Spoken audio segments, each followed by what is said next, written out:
Pemirsa, kubu Roy Suryo CS bakal mempertanyakan 723 barang bukti yang disita Polda Metro Jaya, 130 saksi dan 28 ahli dalam kasus tudingan ijazah palsu mantan Presiden Jokowi. Pertanyaan itu akan disampaikan dalam gelar perkara khusus besok. Kuasa hukum Roy Suryo CS, Abdul Ghafur Sangaji, menyatakan bahwa Roy Suryo CS yang ditetapkan sebagai tersangka dalam kasus itu berhak untuk mengetahui apa saja alat bukti yang didapat oleh penyidik hingga menjadi dasar adanya penetapan tersangka. Apalagi Polda Metro Jaya sudah menyatakan bahwa terdapat 723 barang bukti yang telah disita, 130 saksi dan 28 ahli yang telah diperiksa. Sangaji juga ingin memastikan apakah ijazah asli Jokowi sudah disita. Hal ini penting untuk digunakan sebagai dasar dilakukannya laboratorium forensik, termasuk ijazah pembanding.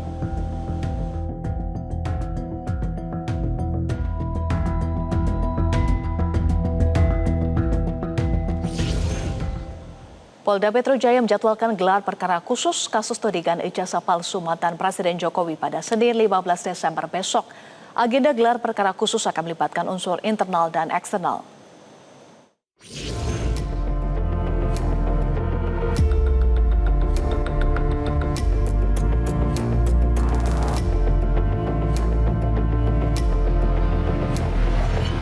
Lagi-lagi kasus ijazah Jokowi kembali menjadi perhatian publik di saat polisi tengah fokus menyelesaikan proses penyidikan tudingan ijazah palsu Jokowi. Alih-alih menuntaskan pemeriksaan, Polda Metro Jaya justru meladeni permintaan gelar perkara khusus yang diajukan tersangka Roy Suryo CS. Padahal, gelar perkara khusus sebelumnya sudah digelar Bareskrim Polri saat mantan Presiden Jokowi dilaporkan atas kasus ijazah palsu. Hasilnya Bareskrim menyatakan ijazah Jokowi identik dan penanganan pelaporan masyarakat tersebut dihentikan. Dalam kasus dugaan fitnah, pencemaran nama baik dan penghasutan yang dilaporkan Jokowi di Polda Metro Jaya kali ini, penyidik ingin memastikan kasus ditangani dengan transparan dan akuntabilitas penanganan perkara yang jadi perhatian publik. Diagendakan hari Senin tanggal 15 Desember 2025 sekira pukul 10.00 akan dilaksanakan gelar perkara khusus atas permintaan tersangka Roy Suryo dan kawan-kawan. Jadi hari Senin akan dilaksanakan gelar khusus, akan dihadiri pihak internal maupun eksternal. Beri contoh dari Ibnu Asum, dari Propam, Divkum, dan eksternal ada Kompolnas, Ombudsman, ini akan kita hadiri. Adapun permintaan gelar perkara khusus dilayangkan kubu Roy Suryo CS untuk kedua kalinya. Pemeriksaan lanjutan untuk saksi dan ahli yang ajukan tersangka akan dilakukan menyusul usai hasil gelar perkara khusus. Selain dugaan manipulasi data digital, polisi juga akan memeriksa 5 tersangka lain di klaster penghasutan. Polisi juga telah melakukan upaya paksa pencegahan ke luar negeri terhadap tersangka Roy Suryo dan 7 lainnya. Dari Jakarta, Dodi Subagio, Metro TV.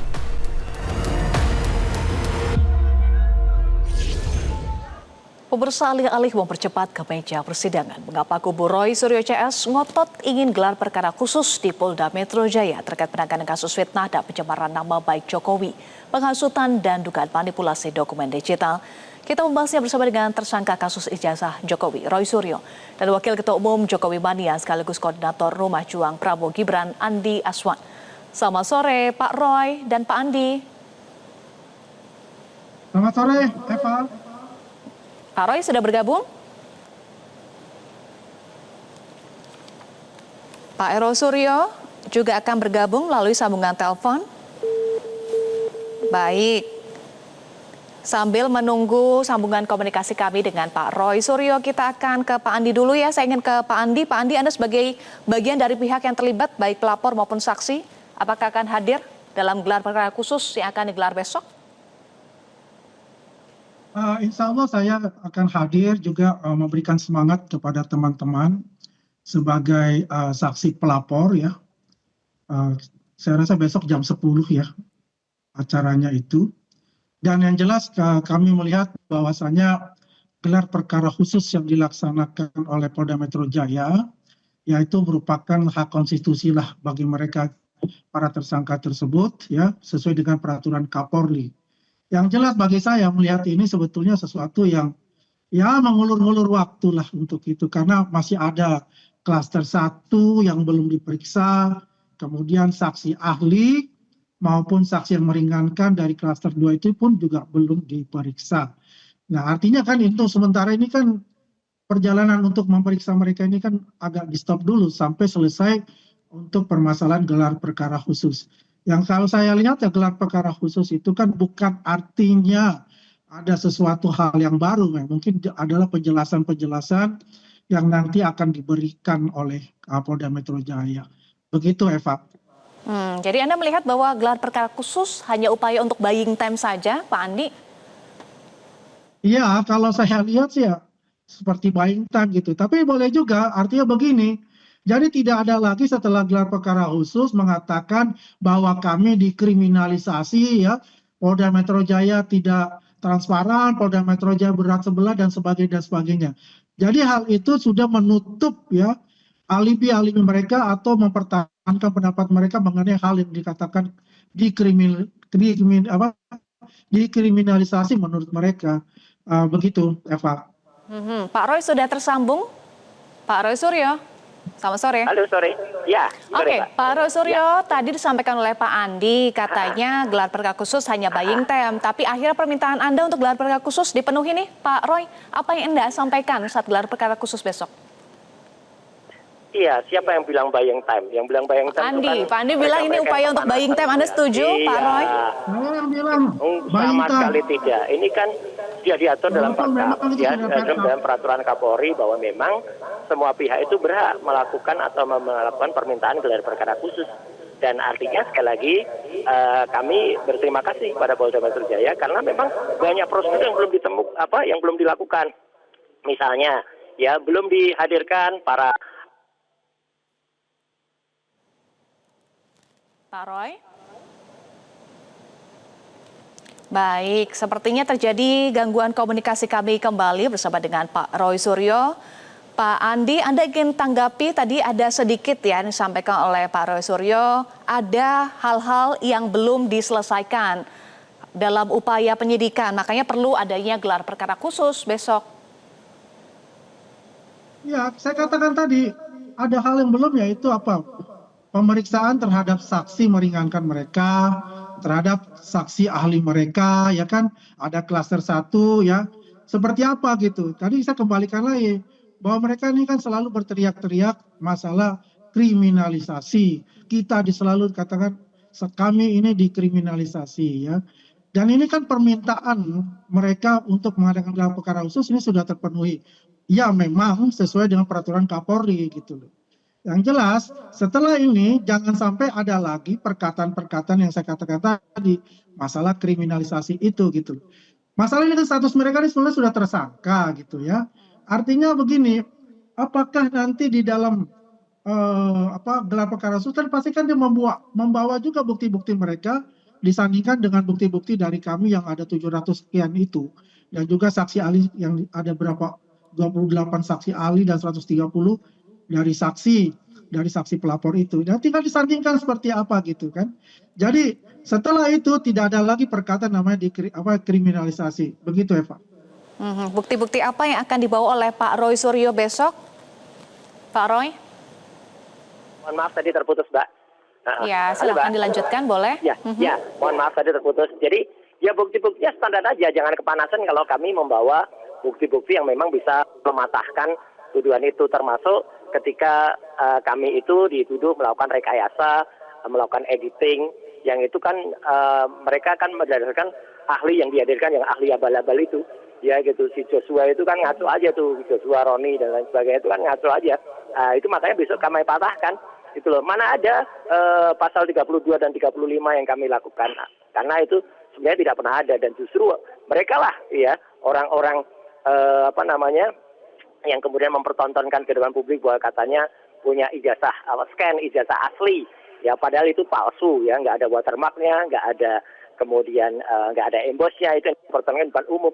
Jadi mereka lah yang sebenarnya membuat penipuan di depan publik. Jadi itu aja, jadi tunggu saja lah gelar perkara khusus besok, ya, dan kemudian semua pihak harus bisa menerima kalau nanti Polda Metro Jaya melakukan sebuah keputusan. Itu Mbak. Keputusan apa? Apakah ini berkaitan dengan status Anda terkait dengan gelar perkara, seberapa mungkin akan mempengaruhi status hukum Anda bersama dengan 7 tersangka lain, Pak Roy? Betul. Jadi artinya kalau misalnya Polda Metro Jaya akhirnya melihat, wah kalau itu nggak cocok nih status TSK-nya diterapkan, kemudian TSK dicabut, atau bahkan perkaranya dihentikan dengan dilakukan SP3, atau misalnya Pak Roy? Metro yakin ya, nggak perlu ratusan bukti, cukup satu bukti itu, yaitu bukti ijazah asli ada, itu sebenarnya sudah cukup. Tapi kan kita lihat sampai dengan 500 bukti, ya mulai dari bulan Juli status naik ke penyidikan sampai sekarang nggak jelas-jelas, kan sebenarnya publik seluruh Indonesia sudah bisa menilai lah. Kasus ini berarti Polda Metro Jaya itu nggak yakin dengan bukti-bukti mereka. Jadi kita lihat saja besok apa yang akan terjadi. Itu. Jadi kalau menurut Pak Roy, gelar perkara khusus bisa mempengaruhi status hukum dari para tersangka. Kalau menurut Pak Andi, bagaimana Pak Andi? Apa iya bisa mempengaruhi status hukum? Tidak akan, bahwa itu akan memutus status tersangka. Ya kan, semua barang bukti itu sudah jelas. Kalau dia katakan scan ijazah palsu dari mana? Dia sendiri tidak mempunyai scan ijazah dari Pak Jokowi maupun teman-temannya Pak Jokowi. Itu kan selalu ada mempengaruhi opini publik mengenai hal itu. Ya, sedangkan Polda Metro Jaya sudah mempunyai ijazah asli beliau gitu. Dan ada semua watermarknya, embossnya ada gitu. Apapun yang dikatakan dia ya oleh Roy Suryo itu ya pembelaan diri lah ya. Apakah itu akan mencegah bahwa dia tersangka atau SP3 itu memang diskresi dari Polda Metro Jaya. Tapi dengan keyakinan kami ada 700 lebih itu barang bukti ya, dan juga ada 130 saksi pelapor itu. Bagaimana bisa dikatakan bahwa dia akan menerima SP3 ya, sedangkan yang dilakukannya itu sudah jelas-jelas sudah terkonfirmasi juga. Makanya naik statusnya jadi status tersangka kayak gitu. Yang jelas begini, jangan sampai ini lagi mereka ini berkomentar-komentar lagi, membuat kegaduhan itu untuk mempengaruhi publik atas nama rakyat. Atas nama rakyat yang mana, sedangkan mereka ini selalu mengatakan ijazah Pak Jokowi palsu. Sedangkan dia tidak mempunyai yang namanya fotokopi ijazah beliau maupun juga scan ijazah beliau dan juga ijazah-ijazah pembanding. Sedangkan selama ini yang dikasih itu adalah bukan ijazah angkatannya Pak Jokowi ya, yang tahun 80 itu lulusnya tahun 85 itu ijazah yang di luar dari tahun beliau gitu, tahunnya Pak Jokowi ya, dan selama ini juga di blur, tidak ditonjolkan mana orangnya. Kan kita bisa cek itu. Agama sendiri kan sudah mengatakan, gitu kan, untuk kasus ini mereka berdiri, ya, di samping oleh rektor dan institusi UGM mendukung penuh untuk itu. Yang jelas adalah dengan adanya gelar perkara khusus ini diberikan kesempatan mereka, ya, sebagai konstitusi sesuai dengan peraturan Kapolri itu. Jadi tidak ada lagi yang namanya ya penggiringan publik lagi setelah gelar perkara khusus ini. Gitu loh, Eva. Baik, saya ingin kembali ke Pak Roy. Pak Roy, soal tudingan manipulasi atau rekayasa dokumen digital, Anda punya bukti apa untuk membantah tudingan itu dan apakah akan disampaikan besok dalam gelar perkara khusus? Oke, yang jelas begini. Mohon maaf saya tadi tidak mendengar apa yang dikatakan Andi ya gitu, dan saya kira dengar pun juga nggak penting ya yang disampaikan, karena dia sudah jelas-jelas berbohong di depan publik, di depan TV lagi, berani-beraninya berbohong di depan ratusan juta rakyat dengan mengatakan itu scan ijazah asli dan ada si pakar abal-abal itu Joshua itu.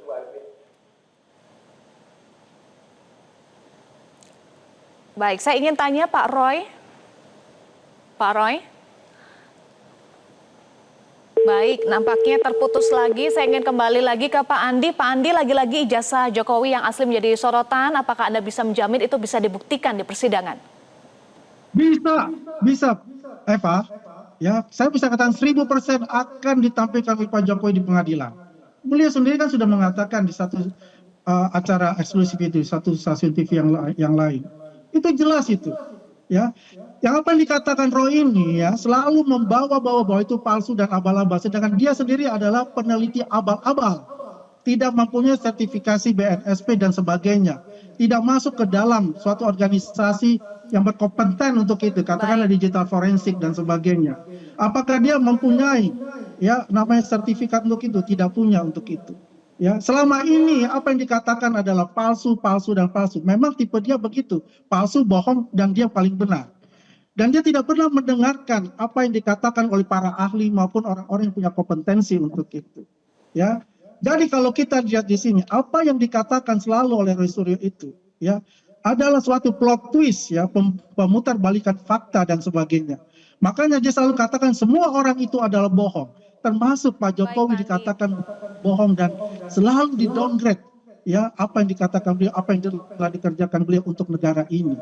Dan ini kita lihat, inilah tipe-tipe orang yang bisa dikatakan mungkin ada suatu orkestrasi besar di balik itu dan memakai teroris ini sebagai pion-pion mereka untuk itu. Tapi kita lihat besok seperti apa. Dan kalau sudah diputuskan oleh Polda Metro Jaya ini lanjut, ya, kita berharap mereka ini tidak ada lagi perkataan-perkataan yang akan membuat gaduh negara ini. Dan saya sendiri berharap bahwasanya mereka itu dapat ditahan karena telah terjadi pengulangan apa yang dikatakan sebagai pembohongan publik itu oleh mereka. Begitu, Eva. Kita nantikan jalannya gelar perkara khusus besok ya akan digelar. Terima kasih Pak Andi Aswan, Wakil Ketua Umum Jokowi Mania sekaligus Koordinator Rumah Juang Prabowo Gibran, dan juga ada Roy Suryo, tersangka kasus ijazah Jokowi tadi juga sudah bergabung bersama kami. Terima kasih sudah bergabung Pak Andi dan Pak Roy Suryo.